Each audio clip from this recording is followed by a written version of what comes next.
Define scientific literacy and its importance to our everyday world. See that? There it is. So for me, the scientific literacy is basically it's actually a vaccine against the charlatans and all. But is that all you know whenever we talk about science, man? Yeah, because you always bring up vaccines, brother. I didn't say nothing about no vaccine. You said you said it's like a vaccine. No, it was that wasn't. Okay, go ahead. Say it over again. Stop it. I said it's a vaccine protects you. Okay. Scientific literacy protects you against ignorance that permeates in the daggone communities. A lot of misinformation out there. You got scientific literacy and financial literacy. Talk up, man. Feel me? Yeah. So what I'm trying to say is, it gives you a natural look at the world, right? And so being literate, it helps you with your decision making. A lot of us was hollering Trump, Trump, Trump, Trump, Trump, right? The same people that talked about the Egyptians was black was saying Kamala wasn't black, right? They have no clarity anywhere, okay? So the scientific literacy will let you know who you're supposed to vote for, why you're supposed to vote for them, why not vote for them. It's a lot of clues out there for us. But if you're just bouncing off the ground, bro, you're gonna come up with anything. So yeah, scientific literacy is very important, help you understand scientific concepts, social structures, politics. That's all in the game. Okay. Would you say that science is the answer to the solution to all mankind dilemmas? Nah, it's because there's philosophy. Okay, there's cultural systems that's important, but science is simply to help you understand the natural world. So I think is a pillar. I think to build a strong community, okay, you need to have a command of science. Not everybody, but the people that's going to build the community should have a command in that.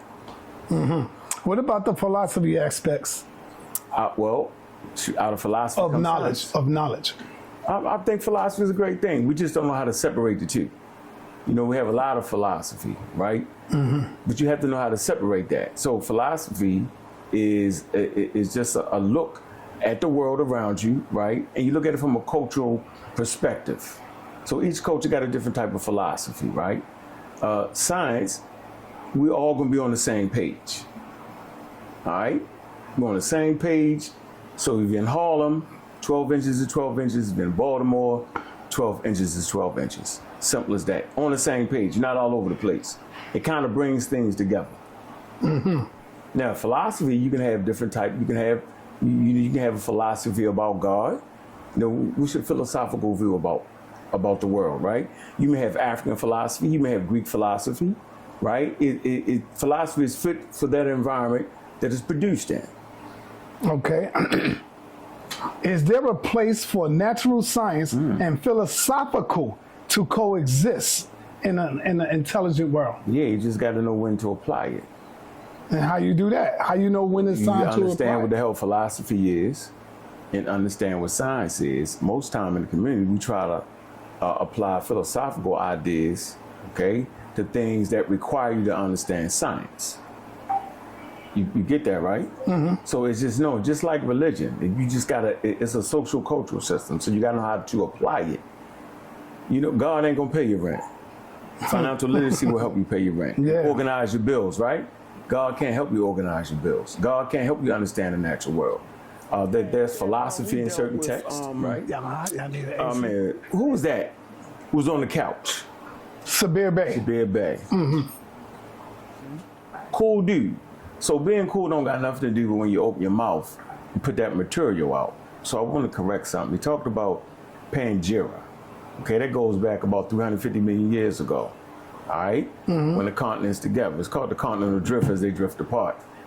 He tried to act like humans was in America during that time period. That's not true. There's no mammals at 350 million years ago. That's kind of like a mix, though. There's a mixed dinosaur type of mammal, kind of, sort of. But no hominids, definitely no Homo sapiens sapiens. You want this chair? This is and so its chronology is off. You sure? Okay. Completely off. So we need to start learning like geography, right? This fits well within the realm of science. So once we understand geography, a person can't trick you with the misinformation. So it's misinformation. We've heard it for years. You heard it. You heard a lot of people say we walked over here. It was called the land of the frogs, right? Walk from it. No, we didn't walk anywhere. Okay, so there is no humans at 350 million years ago. So his time frame was way off. And he said that. So I just wanted him to correct him on that, right? He did say he was going to start studying Charles Darwin. If he'd understood evolution, he'd understand that was a mistake to even make that. But yeah, we'll get with it. How come whenever we talk about evolution, the first thing that the people attack you with is the monkey? No matter how many times you tell them, I'm not saying we come from monkeys. Yeah, I'm saying we have a common ancestor, but they still got to say you come from Because there's a stigma monkeys. with it. Because the first person they actually showed as a monkey was definitely Charles Darwin. So there's a stigma attached to it, and white people called us monkeys. Remember that, right? Right. And so there's a stigma attached to it. So when you talk about that based off of the misinformation, people automatically go with the monkey thing. In reality, monkeys ain't in our story. 40 million years ago, monkeys was in our story. Okay? But another 250 million years, fish is in our story. Right. So like I said, our body is like a suppository museum of all the things that we have transitioned from over the millions of years. Okay? So even when you're a first year medical student, right? They look at fish. They don't go right to a cadaver. They look at fish because the skeletal structure, right, fits with a human skeletal structure. I'm not saying exactly, but I'm saying is whatever we evolved from had a skeletal system, right? Same with fish. So we know we come from the same thing based off the skeletal system. You know, I always talk about the shoulder bone, right? From your shoulder bone to your elbow, there's one bone. From your elbow to your wrist, there's two bones. And from your wrist to your fingers, there's many bones. The same thing with the cats, the same thing with a horse, same thing with the dogs, right? Anything with a skeletal structure has the same thing. Even when you look at a fish, right? If you cook your fish up and you eat it, right? Look at the bones. Their fins, it's got the same structure. One bone, two bones, many bones. It's the same thing. So, it's a hard subject. Most people mess it up. They can't comprehend 250 million years. They can't comprehend 40 million years. They think it's not, man. 40 million years is a very, very long time. So that's why people come. They just miseducated on the subject. All right. And then, oh, by the way, why would you have a problem with any animals?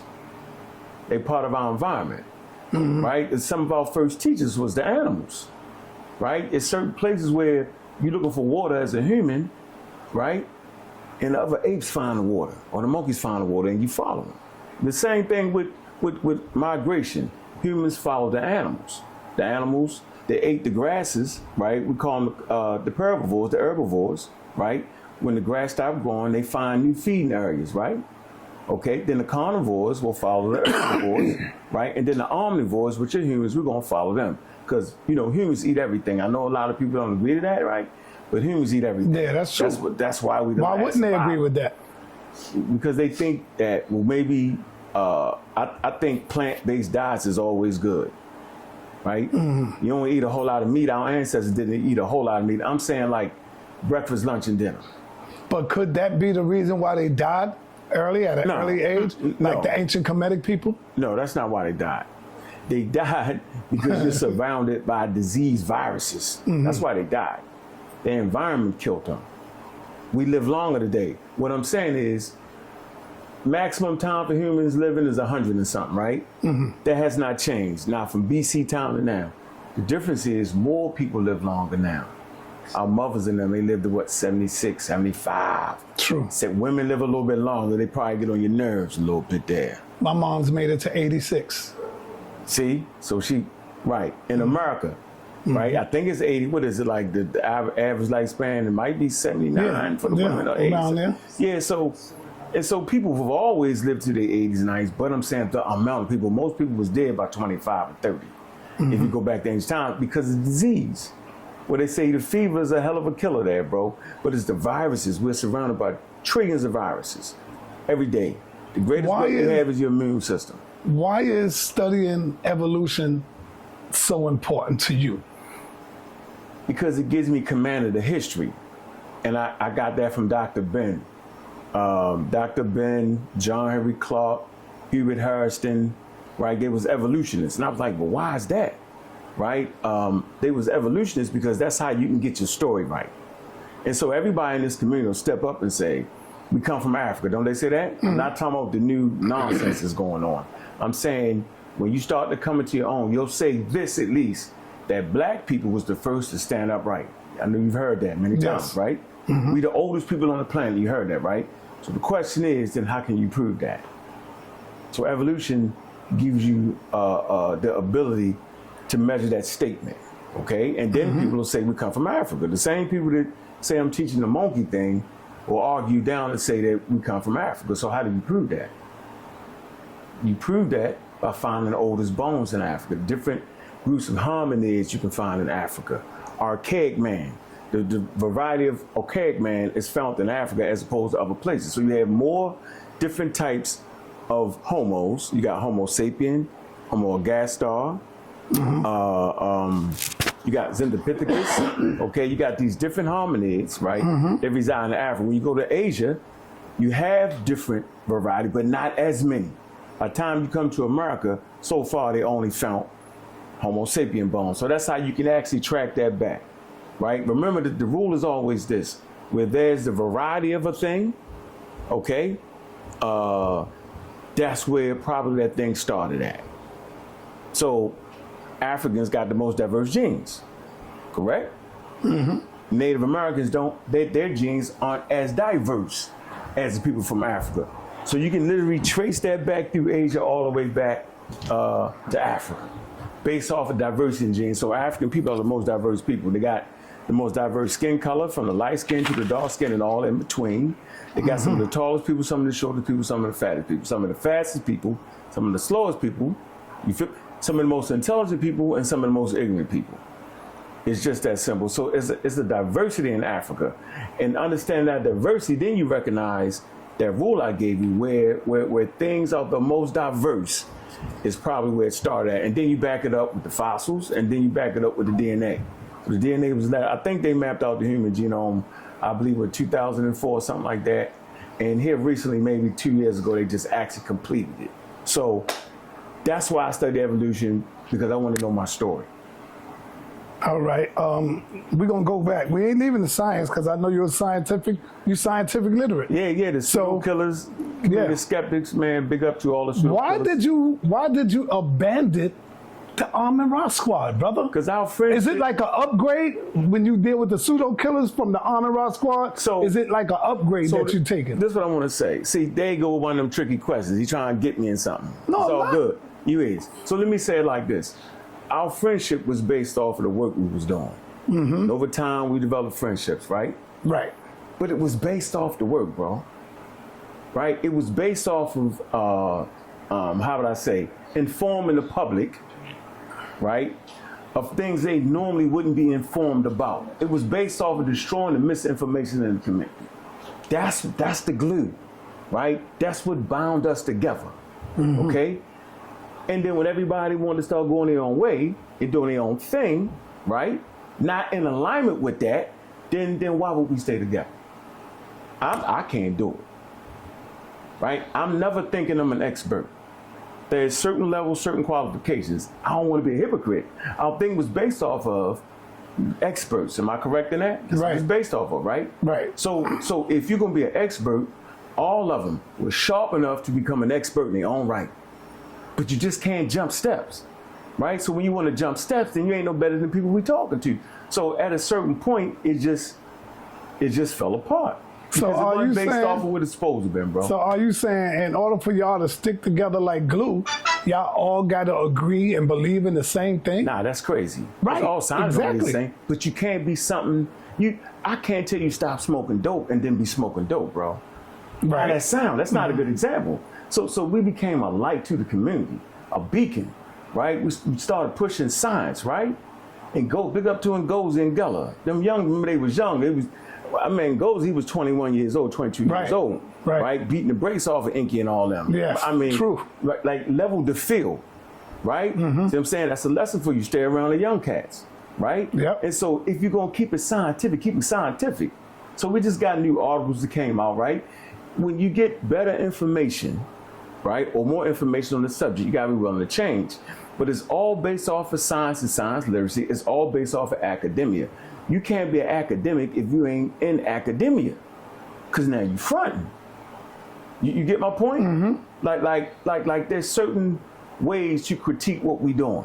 So that's how we know when somebody cheating and scamming, though, sa.neter. We know you cheating and scamming when you better than the experts. That's like an NFL, that's like a person say, yo, well, I can dunk better than Jordan. Right? Yeah, yo, but can you do it in an NBA game? Right. With somebody on you. With somebody on you. Mm-hmm. In traffic. Right. Right? Okay, so you can't say you better than Jordan. You gotta first make it to the NBA to do that. Same with the academia. I'm not the litmus test, bro. I'm Raw Squad 1. The litmus test was the experts. And so if you think you that dude, right? If you that dude, then challenge the experts. Yeah, but I don't think that's a reason to get rid of brothers like Saul. I'm not rid of Saul. And Smash. These are people you have on the side. Nah. So when you're dealing with brothers like Jabari, yo, Smash, I need you to come through. They pseudo together. Yeah, they pseudo together. But I just want to tighten that thing up a little bit. Tighten it up. I'm simply saying that, me and Smash went through some things. Yeah, you ain't got to talk about that. I'm going to talk about what the hell I'm going to talk about. I ain't come all the way down to New York not to talk. I'm going to talk that shit, plain and simple. And what I never did was lie on the nigga. That's what I never did. I kept it a buck. Mm-hmm. Feel me? I ain't gonna get too deep into it, but you know and I know when you pull this down, like, why y'all be, and I said it, and he was like, I ain't really. But he didn't tell the people that. You feel me? So that's why, that's our thing right there. That thing that you know, right? The world don't know. All right, but you know, on, man. Let's and I ain't moving shit. You know. Damn, I shouldn't even brought that up, man. Hey, Saul, you know, I know, right. And Smash know. Right. All right. So I'm going to keep it right there. So now let me ask you, you was talking to Sabir Bey the other day. Straight pseudo. He back in the 80s. And you said, back in the 80s. I'm going to ask you the question. What's the question? Was there black people here before Columbus? No, man. You had dark brown people. The world is full. The majority of the human population of people. When I say black, I'm talking about us, like African. Let me get there. Go ahead.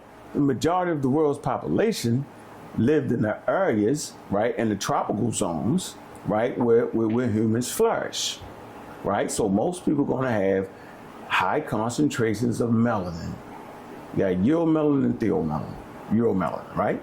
And so, of course, there were people in North America, right, that had brown skin like you and me, right? Because there's the equator, right? And organisms, any organism close to the equator are going to have more protection from the harmful UVA rays. And so the equator goes around the earth, bro. So it don't matter if you're in Africa or the Andamanese Islands or in South America, North America. If you're in those zones, you're going to be dark. And as you get away from those zones, right, as population move, your skin color will change. So, of course, you're going to have brown-skinned people in Americas. Of course, you're going to have lighter-skinned people in America as you get away from the equator, as you move up into Canada and places like that, right, where the dark skin or the browner skin starts to hamper you, right, because now you're blocking out too much sun, right? Now you need sun to come in. All right, so let me ask you this, and then I'm gonna go do that to keep it going. I got you. I know you're about to call me a pseudo when I say this. Yeah, because you is. So you're a pseudo enabler. Here we go. Pseudo enabler. Here we go. The Shinnecock Nation been here for like over 13,000 years. Shinnecock Nation. The Shinnecock. Okay, what about them? The Shinnecock people of the Native American Indians. I'm not familiar with them. Been here for like 1,300 to 1,400 years. Ago. That's only one thing. Oh, and that's my people. Okay. My tribe. Yeah, you look. But I'm still I'm claiming Africa, brother.